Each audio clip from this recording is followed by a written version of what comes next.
wonderful people who support me, but I feel the sexism constantly. So my brain gets slightly taken over, like, okay, how do I have to dress?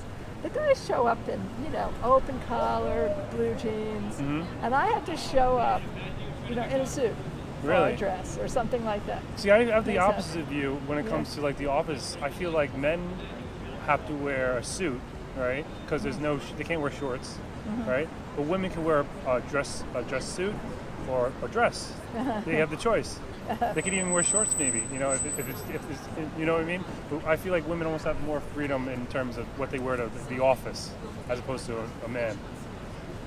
Usually slacks, shirt, and tie for a man. Almost like an officer or something like that in the military. Yeah, well, you're right. You're in that context. Are you gay? No. No. No. Yeah. But no waffling on that one. No, right. No. No, I noticed that my son, like when he was 6, he wanted to be able to wear pretty things. Yeah. And he'd go shopping and he'd say, "There's nothing I want here because everything is just plain." That's broken down a little. Yeah. Yeah. I have, the boys at age 9 are putting streaks in their hair and dressing, but it's.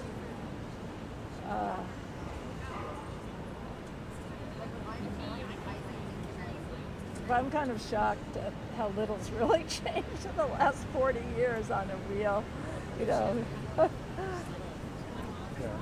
Well, it's almost like, sometimes America's almost set up to progress slowly, in a lot of ways. Well, it has to. Every culture has to. Yeah. Else you have revolution and upheaval and people get killed, and that's okay. Yeah. Change needs to, as long as we're not the ones getting killed. Yeah, we can be, no, slow change is okay, people are impatient. Yeah. I'm impatient. You have the right to be. We're only here for a short time. Yeah. We should. Yeah. And if we don't ask for it, you don't ask, you don't get, right? That's how I live. Yeah, that's true. Yeah. Yeah, this is such a richly textured, beautiful, beautiful country. And fracking, it's like some last-ditch effort to get money before the climate change stuff is so horrific that you can't. And every frack pollutes 5 to 7,000 gallons of water permanently. So, and each one of those things underground, there's like 10, 20, 30 fracks. So people don't even know what to eat anymore. And, genetically engineered seeds they're not okay. Around Terre Haute, it's a desert. And all that stuff that kills all the insects, the birds have nothing to eat. The die-offs are huge. And maybe because I've been around 75 years, I notice it. I notice when I go up the countryside, there are not many songbirds. Yeah. I notice what's happening. You know what I noticed in the city for the first time? And even I heard cicadas for the first time in years. Yeah. Late at night, they make a little buzzing. You don't hear? I haven't heard them in years. Yeah. I know they only come out every 8 years from hibernation. You go swimming and there's so much plastic, it's horrible. Oh, yeah. And people leave all their garbage on the beach. What's wrong with us? Take your bottles with you. If I was younger, I'd go out there with a sign, clean up after yourselves. Stand there and I'd organize it.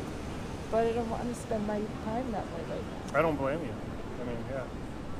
There are people doing those kind of things, I feel like. Well, I do cleanups, but people don't realize that everything you drop in the street goes into the sewer, goes into the ocean. Yep. And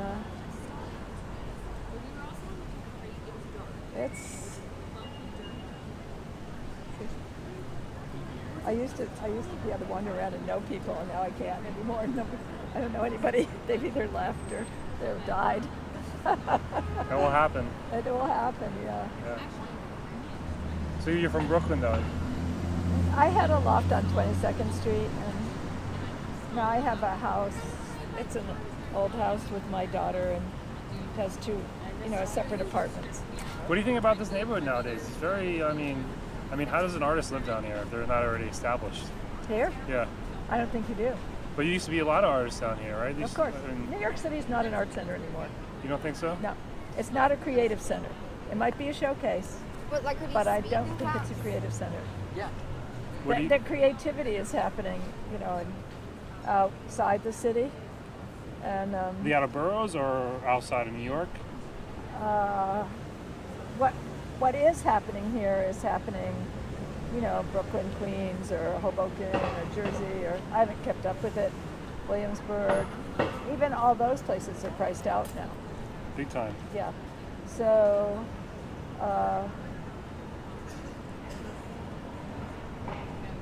there's lots of places in the world where things are very creative.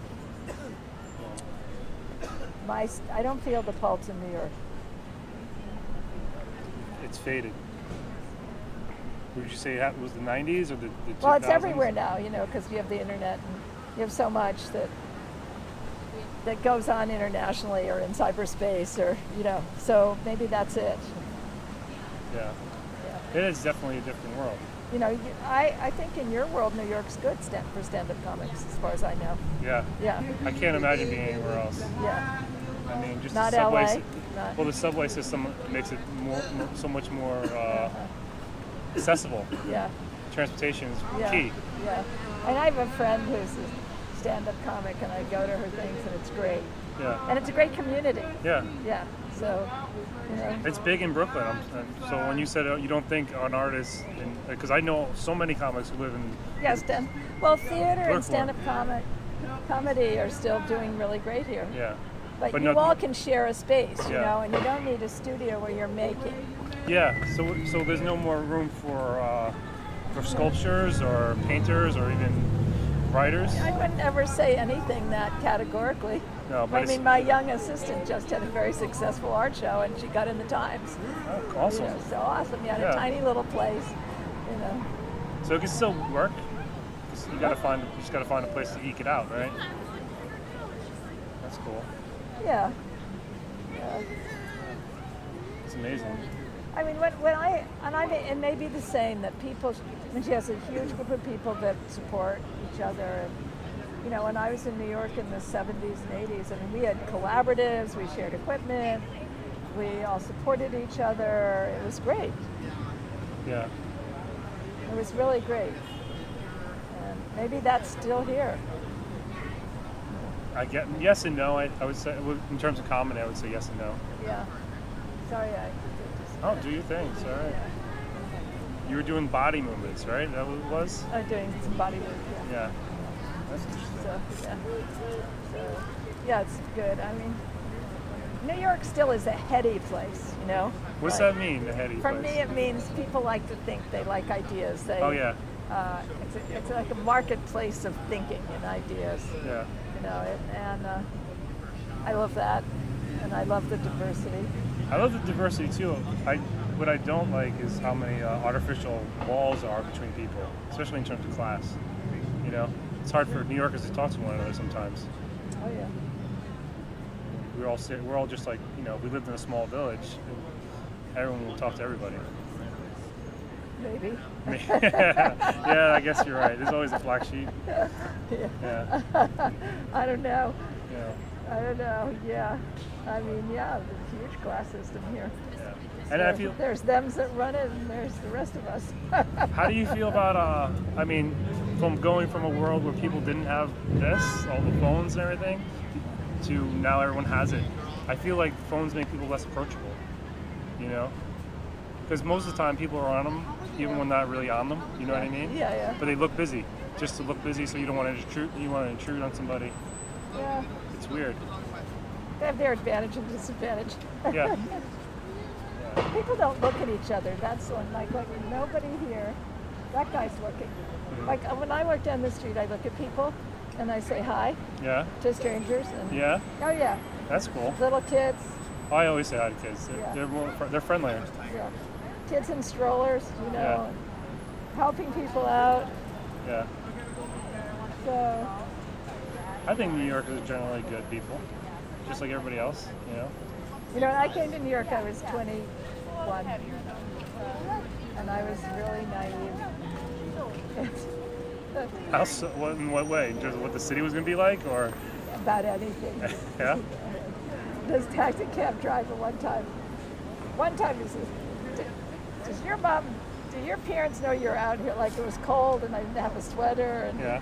like another time, this guy getting a cab, and I'm smiling, and he says, "Wow, with your smile, I'm giving you a free ride." Nice. You know, people were so like, That's cool. you know, it was an old-fashioned city. Yeah. What are those two gay couples? I don't know. The sculpture, are they seagulls? I see them. I was I don't know. How long have these always been here? Or are they relatively new? I'm not sure. Wait a second.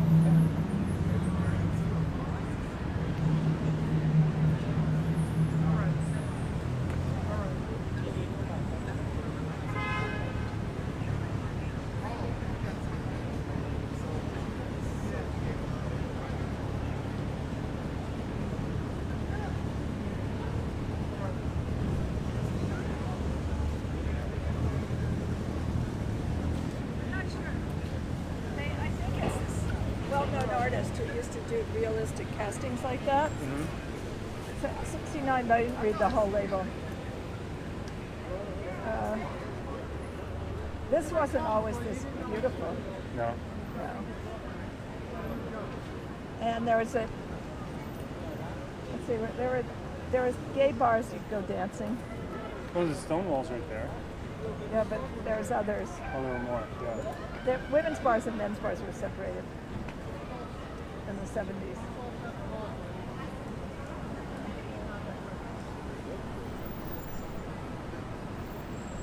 So what do you think's gonna happen? What do you? I mean, how do you? I mean, you don't envy me. So, I mean, like, do you have like dire predictions, or do you see the patterns of just things getting worse? Do you think there's? I think the biggest challenge is climate change, is the Earth. Yeah. Yeah. That's our biggest problem. All Oh, right. yeah. Not the social, political, or economic. No. Just one day we wake up and the water's bad and we're all running from the hills. No. Well, we've had the hottest year we've ever had. The polar caps are melting. The sea's going to rise faster than people tell you. New York's pretty unprepared. Yeah. I mean, I hope it isn't bad, but it. And I'm not a conspiracy person or an apocalypse person or anything like that.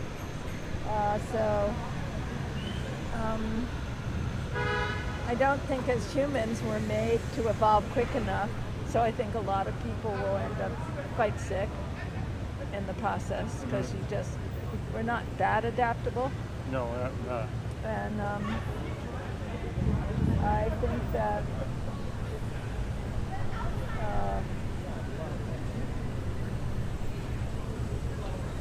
I mean, I hope it isn't, you know. Yeah, I definitely hope it isn't. But I mean, it's very hard to say. I read a lot and I know a lot of people, and this guy is amazing. what is this? America, the Possible Manifesto for a New Economy. But you know, he's talking about the real issues. Like, what's his main contention? I haven't read the whole book.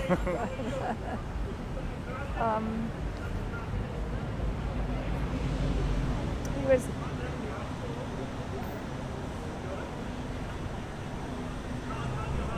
Well,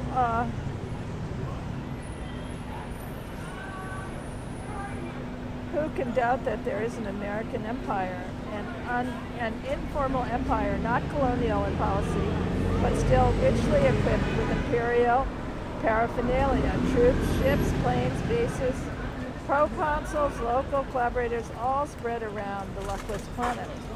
Arthur Schlesinger. Yeah. Like, it is that where we put our attention and I mean, people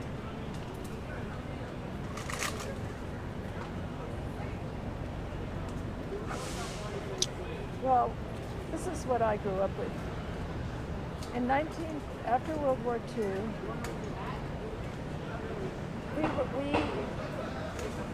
we were the country most intact, and did some smart things, like funding Germany and Japan to rebuild. People say, well, that was totally in our economic interest. Yes, but also it was a hell of a lot better than saying, look, we get to kill a lot of your people and starve you out for the next 20 years of your life. Mm-hmm. So, and a group of people in Washington got together and said, what's the best way to spread democracy? Now, you could be cynical about all this, and the best way that a group came up with was to have cultural exchanges and filmmaking and all this kind of stuff. The most beloved and active cultural place in Paris in the 60s was this cultural center, and all those programs were taken apart by the end of the 60s, thanks to McCarthyism and conservatism. Now, any U.S. consulate or embassy, you can't find anything except how to make money, how to get your MBA. There is no culture exchange, there is no communication, there is no dialogues. And so all the different kinds of programs, whatever they happen to be, have faded. And